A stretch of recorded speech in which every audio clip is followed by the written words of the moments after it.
नर रत्नों की खदान सुसंस्कृत परिवार। लेखक पंडित श्रीराम शर्मा आचार्य। पाठ 4। वातावरण का निर्माण और उसके लिए प्रशिक्षण।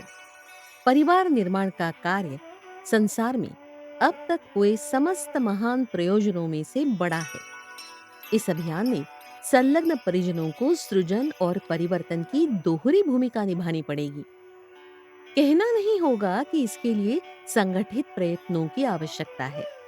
अब तक संसार में जितने भी बड़े प्रयास हुए हैं, वे सब संगठित प्रयत्नों से ही संपन्न हो सके हैं। इतिहास पुराणों में इसके ढेर उदाहरण मिलते हैं। देवताओं को तब विजय मिली जब वे संघ शक्ति दुर्गा का आश्रय लेकर सम्मिलित शक्ति द्वारा अनाचार से जूझने को कटिबद्ध हुए। समुद्र मंथन की कथा में सम्मिलित प्रयत्नों को महत्ता का प्रतिपादन है।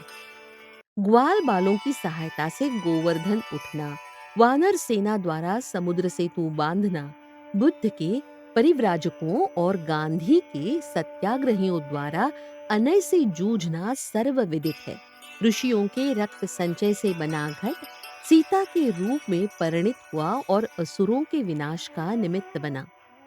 राजसूय यज्ञों द्वारा शासन संचालकों को और वाजपेय यज्ञों द्वारा धर्माध्यक्षों को संगठित एवं सक्रिय करने का प्रयत्न होता है। धार्मिक मेलों एवं पर्व सम्मेलनों का आयोजन विचारशील वर्ग को एकत्रित करके और सामाजिक समस्याओं के समाधान में जुट पड़ना ही उद्देश्य होता है। संस्थाओं के वार्षिक एवं विशिष्ट सम्मेलन बुलाए जाते हैं। इनमें जनचेतन को समवेत करके और दिशा विशेष में लगाने के निमित्त ही इतनी खर्चीली और कष्ट साध्य व्यवस्था बनती है।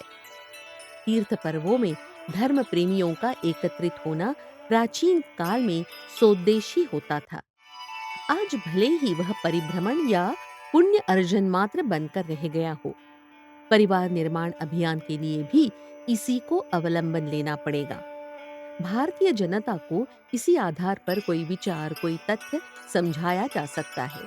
खास तौर से किसी प्रयोजन के लिए संगठित करना हो तब तो उसकी और भी आवश्यकता पड़ती है। कहा जा चुका है कि परिवार निर्माण अब तक संसार में हुए समस्त महान प्रयोजनों से अधिक बड़ा काम है। उसे परिवर्तन और सृजन की दुहरी भूमिका निभाने वाला, समस्त मानव समाज को प्रभावित करने वाला विशालतम अभियान कह सकते हैं। व्यक्ति निर्माण और समाज निर्माण की चर्चा बहुत होती है। इसके लिए उत्तेजक किंतु उथले प्रयत्न भी बहुत होते हैं। जब कभी ठोस और सशक्त कदम उठाना होगा, परिवार निर्माण को ही प्रमुखता देनी होगी। उत्कर्ष चाहे एकाकी हो अथवा सामुदायिक, उसके लिए व्यक्तित्वों को ढालना ही प्रधान कार्य है। यह ढिलाई मात्र परिवार की फैक्ट्री में ही हो सकती है। चरित्र एवं दृष्टिकोण के विकास परिष्कार के लिए वाणी से, लेखनी से तथा प्रदर्शन आंदोलनों से भी कुछ न कुछ तो होता ही है, पर उसकी आधार भूमि बाल्यकाल से ही बनती है। यह कार्य परिवार संस्था से अतिरिक्त और कोई कर ही नहीं सकता। अतएव विश्व संकट के समाधान से लेकर नवनिर्माण तक के समस्त प्रयोजनों को संपन्न करने के लिए परिवार की प्रयोगशाला एवं पाठशाला का ही द्वार खटखटाना पड़ेगा। पारिवारिकता को व्यापक बनाए बिना मानव का कल्याण लक्ष्य पूरा ही हो नहीं सकता। परिवार अपनी वर्तमान परिस्थितियों में भोडी सराय बनकर रह रहे हैं। उन्हें सृजन संस्थानों, नर रत्न उपजानों वाली खदानों के रूप में परिणत करना हो तो उसके लिए व्यापक एवं सामूहिक कदम उठाने के अतिरिक्त और कोई चारा नहीं। इन प्रयत्नों के लिए भले ही शासन तंत्र जैसे केंद्र कार्यालय स्थापित न करने पड़े, सैनिक छावनियों जैसे पड़ाव न डालने पड़े, पर कृषि फार्मों, कारखानों और विश्वविद्यालयों जैसे सम्मिलित प्रयत्न तो करने ही होंगे। वे भले ही छोटे छोटे आकारों में विकेंद्रित रूप से काम करें। उद्यानों का प्रयोजन पूरा करने के लिए छोटी नर्सरियां बनाई जाती है। शिल्पियों का प्रशिक्षण का उद्देश्य छोटे छोटे संस्थान पूरे करते हैं। आकार विस्तार महत्वपूर्ण नहीं, ऐसे कार्यों में आवश्यकता संगठन को इतना व्यापक बनाने की होती है जिससे जन जन तक उसका आलोक को पहुंचाना और घर घर को उससे प्रभावित करना संभव हो सके। हमें यही करना होगा। गंगा का कार्य क्षेत्र कितना ही बड़ा क्यों न हो, उसका प्रवाह गंगोत्री गोमुख से ही आरंभ होता है। सूर्य से लाभान्वित भले ही समस्त संसार होता हो, पर उसका प्रथम दर्शन तो उदयाचल पर ही होता है। परिवार निर्माण आंदोलन का प्रारंभ महिला जागृति अभियान के सदस्यों और सदस्याओं के संयुक्त प्रयासों से ही होना चाहिए। इसके लिए स्थानीय संगठन तंत्र खड़ा हो, शाखाओं के सदस्य बढ़ाए जाएं, साप्ताहिक सत्संगों की नियमित व्यवस्था, संस्कार पर्व और जन्म दिवसोत्सवों का सुनियोजित कार्यक्रम बनाएं और उन्हें अधिकाधिक प्रभावी सफल बनाने के लिए तत्परता पूर्वक प्रयत्न करें। ये तो स्थानीय शाखाओं द्वारा संगठन स्तर पर परिवार निर्माण आंदोलन चलाने की बात हुई, किंतु यह प्रयोजन इतने मात्र से ही पूरा नहीं हो सकता। इस अभियान की आवश्यकता को देखते हुए परिवार निर्माण का कार्य हर कुटुंब को अपने ढंग से अपनी परिधि में चलाना पड़ेगा। इसलिए उसकी विधि व्यवस्था और कार्य पद्धति छोटी-छोटी इकाइयों के रूप में ही चलेगी। इसका नेतृत्व किस घर में कौन संभाले, इसका नियम नहीं बन सकता। आयु या रिश्ते की दृष्टि से जो बड़े होते हैं, प्रायः पारिवारिक मामलों में उन्हें ही आगे रखा जाता है। विवाह शादियों, रस्म रिवाजों में ऐसे ही लोगों को आगे रखा जाता है। किंतु इस अभियान में ऐसे लोगों को आगे चलने से काम नहीं चलेगा। यह कमान प्रगतिशीलों और प्रतिभावानों को संभलनी चाहिए। घर में प्रायः कमाऊ लोगों की या समझदारों की बात चलती है। प्रमुख निर्णय उन्हीं के होते हैं। व्यवस्था बनाने में उन्हीं की सूझबूझ और प्रतिभा काम करती है। पुरुषों की तरह महिलाओं के संबंध में भी यह बात है। आयु या रिश्ते के बड़ी बूढ़ियां रीति रस्मों में सम्मान तो पाती हैं, पर आगे वे ही रहती हैं जिनमें प्रतिभा, समझ एवं मिलनसारी होती है। परिवार का वास्तविक नेतृत्व इसी स्तर के नर नारी संभालते हैं। परिजनों को यह पहल अपने अपने घरों में आरंभ करनी चाहिए। इस शुभ प्रयास के आरंभ में उपहास और व्यंग का दौर चलना निश्चित है। इतने से ही हार गए, उन्हें आगे की बात नहीं सोचनी चाहिए। पर जो इस निश्चय पर आरूढ़ हो कि यह उत्तरदायित्व हर हालत में निभाना है, उनके लिए शुभारंभ में तनिक कठिनाई नहीं हो सकती। आरंभ इस प्रकार किया जाए कि घर के सब लोगों को इकट्ठे करके कई दिन एक विचार गोष्ठी चलाई जाए। परिवार निर्माण अभियान की प्रस्तुत योजना पर उपलब्ध साहित्य पढ़कर सुनाया जाए। ये पुस्तकें अभियान के विचारों का बीज डालने में पर्याप्त सहायक सिद्ध हो सकती हैं। इसके बाद इन प्रेषित परामर्श पर खुले मस्तिष्क से विचार किया जाए, सभी का मत पूछा जाए। आशा यही की जा सकती है कि निर्णय इसी पक्ष में जाएगा कि इस प्रयास में कोई नई लागत लगाने या साधन जुटाने जैसी कोई बात तो है नहीं। व्यवस्था परिवर्तन का ही प्रश्न है। जो सुझाव सामने है वे ऐसे नहीं है कि क्रियान्वित किए जाने पर किसी के लिए कोई अनुपयुक्त कठिनाई उत्पन्न करे। लाभ असंख्य है, हानि तनिक भी नहीं। ऐसी दशा में निश्चय इसी पक्ष में होगा कि प्रयास का शुभारंभ ही श्रेयस्कर है। क्रियान्वयन का उत्तरदायित्व प्रतिभाशाली लोगों को स्वयं ही आगे बढ़कर अपने कंधों पर लेना चाहिए। इसके लिए आदेश मिलने की प्रतीक्षा करना आवश्यक नहीं है। अच्छा हो ये विचार कई दिन पढ़े और सुनाए जाएं।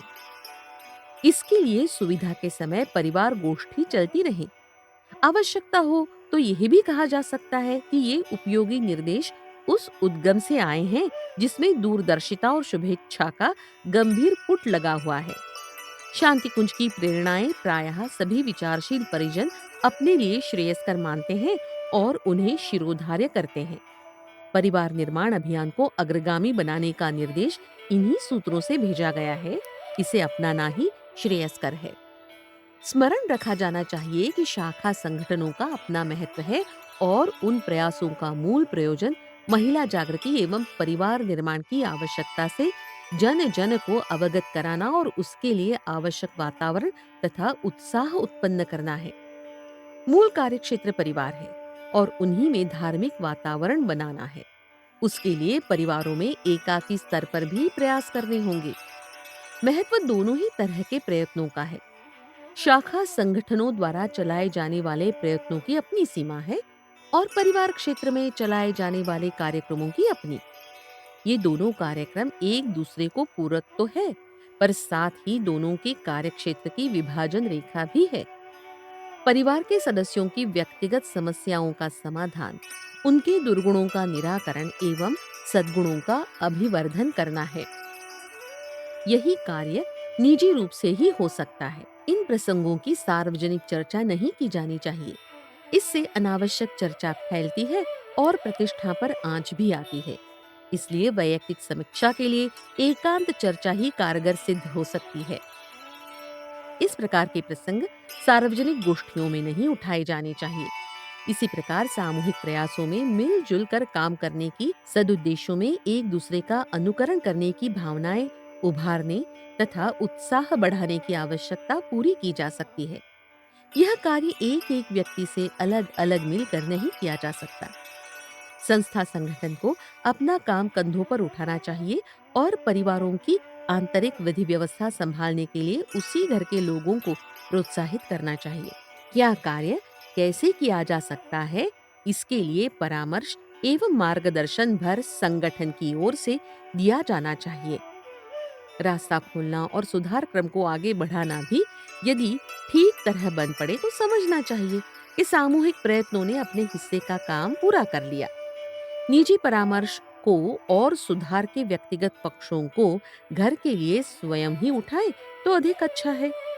किसका किस पर कितना प्रभाव है, इस तथ्य के आधार पर ही परामर्श कारगर हो सकता है। गिराने वाली सलाह तो कोई किसी को भी दे सकता है। ललचाने, फुसलाने और गिराने का काम अति सरल है, उसे कोई भी कर सकता है। किंतु बुरी आदतों से छुड़ाने और परिष्कृत दृष्टिकोण अपनाने के लिए सहमत करना अत्यधिक कठिन है। इसके लिए सलाह भी पर्याप्त नहीं, दबाव और प्रभाव भी चाहिए। अस्तु, घर की सीमा में जो भी सुधार प्रयत्न चले उनमें न केवल शिक्षा ही पर्याप्त समझी जाए, वरन यह भी देखा जाए कि किसका कितना प्रभाव पड़ सकता है। व्यक्तियों द्वारा उपयुक्त कार्य कराने का प्रतिफल ही आशाजनक होता है, अन्यथा सलाह उपहासास्पद उपेक्षित बनकर रह जाती है। यह व्यक्तिगत प्रसंगों की एकांत चर्चा की बात हुई। अब देखना यह है कि क्या कोई ऐसा उपाय भी है जिससे परिवारों में शालीनता का शिक्षण अनवरत चला रहे और उसका प्रभाव क्रमिक गति से परोक्ष रूप से सदस्यों के अंतः मन पर पड़ता और परिपक्व होता रहे। यहाँ एक बड़ी कठिनाई ये है कि मनुष्य की मानसिक बनावट ऐसी है कि वह स्वेच्छाचार बरतने में प्रसन्न रहता एवं गौरव अनुभव करता है।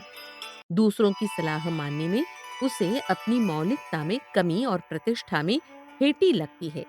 देखा गया है कि किसी को सुधारने या आगे बढ़ने की सलाह दी जाए तो वह बुरा मानता है और उपेक्षा के रूप में अपनी असहमति व्यक्त करता है।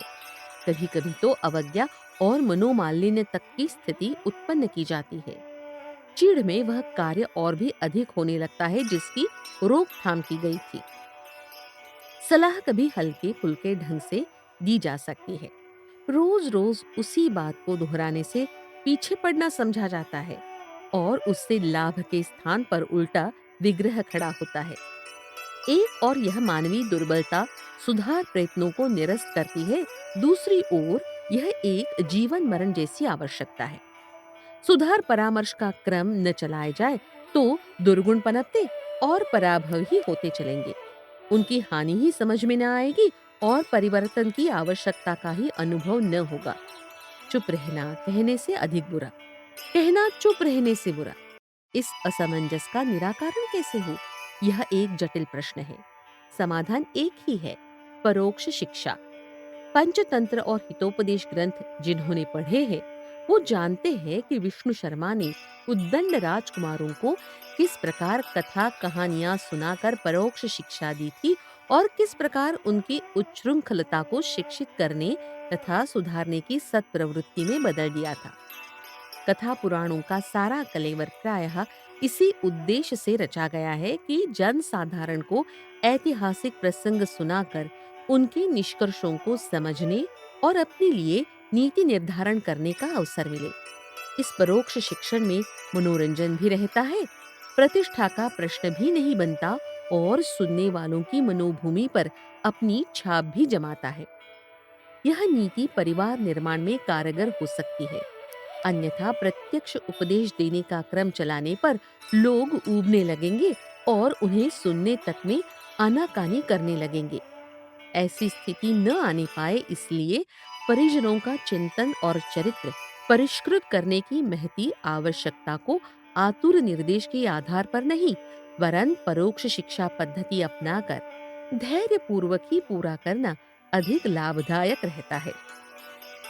उपयुक्त प्रशिक्षण के लिए कुछ कार्यक्रम निर्धारित किए गए हैं।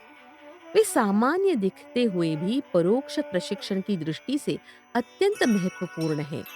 1. नमन वंदन, 2. आरती कीर्तन, 3. कथा कहानी, 4. स्वाध्याय, 5. परामर्श गोष्ठी, 6. पर्व आयोजन, 7. संस्कार, 8. जन्मदिन आदि सभी प्रसंगों में आदर्शवादी प्रशिक्षण के परोक्ष तत्व पर्याप्त मात्रा में भरे पड़े हैं। उनके माध्यम से हर सदस्य को उपयोगी निष्कर्ष निकालने और उन्हें अपनाने का उत्साह उठता है। यह आत्मशिक्षण जितना कारगर सिद्ध है, उतना कोई और उपाय नहीं। उपरोक्त प्रशिक्षण प्रक्रिया में से कुछ कार्यक्रम ऐसे हैं जो नित्य चलने चाहिए और कुछ ऐसे हैं जिन्हें कुछ बड़े रूप में उत्सव आयोजनों के रूप में चलना चाहिए। ये उत्सव होते तो घरेलू हैं और उनमें मात्र पड़ोसी संबंधी ही एकत्रित होने के कारण छोटे भी रहते हैं, किंतु उतने से भी सामुदायिक चेतना उत्पन्न होती रहती है और उत्साह उभरता है। ऐसे अवसरों पर जो गीत प्रवचन होते हैं वे किसी व्यक्ति विशेष को लक्ष्य करके नहीं कहे जाते हैं, सर्वसाधारण के लिए व्यक्त किए जाते हैं। अतएव उन्हें समझने स्वीकार करने में उतनी कठिनाई नहीं होती जितनी कि निजी परामर्श में प्रतिष्ठा का प्रश्न खड़ा होने पर उत्पन्न होती है। प्रवचनों में सिद्धांतों की चर्चा करते हुए वह सब कुछ कहा जा सकता है जो उस परिवार की विशेष स्थिति को देखते हुए आवश्यक समझा गया है। परोक्ष इंगित करने वाले परामर्श शांतिपूर्वक विचार करने की मनस्थिति उत्पन्न करते हैं, फलतः उनका सत्परिणाम भी अधिक होता है। दैनिक शिक्षा में 1. पूजा विधान के साथ जुड़ी हुई प्रेरणाएं, 2. कथा कहानियां, 3. स्वाध्याय की आदत, ये तीनों ही सर्वोपरि हैं। चौथी वह है जो आदत बदलने के लिए सुधार क्रम चलाने के लिए गृह संचालकों को साथ लिया जाता है। कथा कहानियां छोटे बच्चों को लक्ष्य रखकर उनके मनोरंजन के लिए कही जाती है, पर इधर उधर बैठकर अन्य लोग भी कान लगाए रहते हैं और बच्चों के साथ बैठकर न सही सुनते वे भी ध्यानपूर्वक है। मनोरंजन तो उनका भी होता है। यह कथा कहानी कहने की प्रक्रिया सुनियोजित होनी चाहिए और क्रमबद्ध रूप से चलनी चाहिए। कहानियां प्रेरक ही हो, न अनर्गल न अनैतिक। अनर्गल वे हैं जो बिना उद्देश्य की होती हैं और भूतों और देवताओं का भय एवं भ्रम पैदा करती हैं, जिनका न कोई उद्देश्य होता है न निष्कर्ष। ऐसे ही बेतुके प्रसंगों को जोड़ गांठ कर कहानी गढ़ ली जाती है। आजकल बाहुल्य इसी बेतुकेपन का है। इसी प्रकार हत्या, दुराचार, छल जैसे कुकर्मों के आधार पर मिली हुई सफलताओं का उल्लेख करने वाली कहानियां सुनने वालों को उसी प्रकार सोचने एवं चलने की प्रेरणा देती हैं। इस विषक्तता से बचना ही श्रेयस्कर है। कहानियां रोज नई चाहिए। पुरानी सुनने से मन नहीं भरता। नई कहां से लाए? उन्हें कहां से खोजें? यह एक कठिन प्रश्न है। इसको हल करने के लिए छोटे बालकों तथा बड़े बच्चों के लिए प्रेरक कहानियों की एक पुस्तक माला परिवार निर्माण योजना के अंतर्गत छापी जा रही है।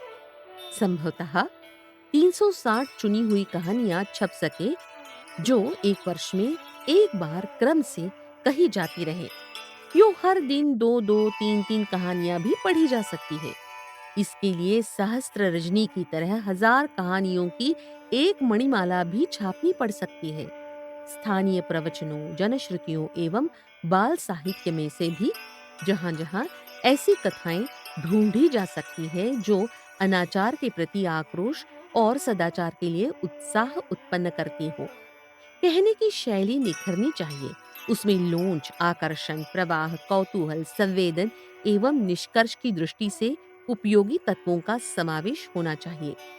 रामायण, भागवत, महाभारत आदि पुराणों में से मात्र उपयोगी अंश छांट कर सुनाए जा सकते हैं।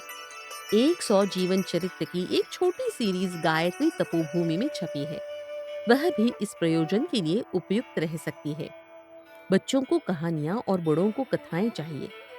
कथाएं इतिहास भी हो सकती है और पुराणों की भी।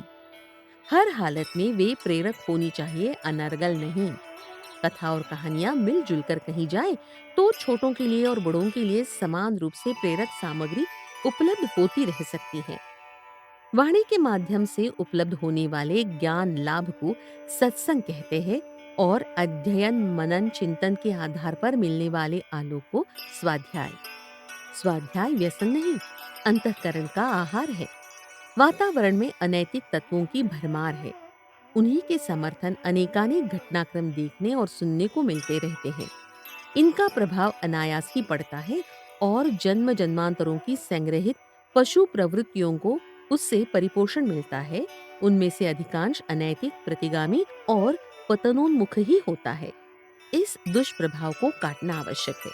इसी प्रकार सदुद्देश्यों के सत्परिणाम बताने वाला और उस मार्ग पर चलने वाला व्यावहारिक मार्गदर्शन करने की सुविधा भी निरंतर मिलनी चाहिए।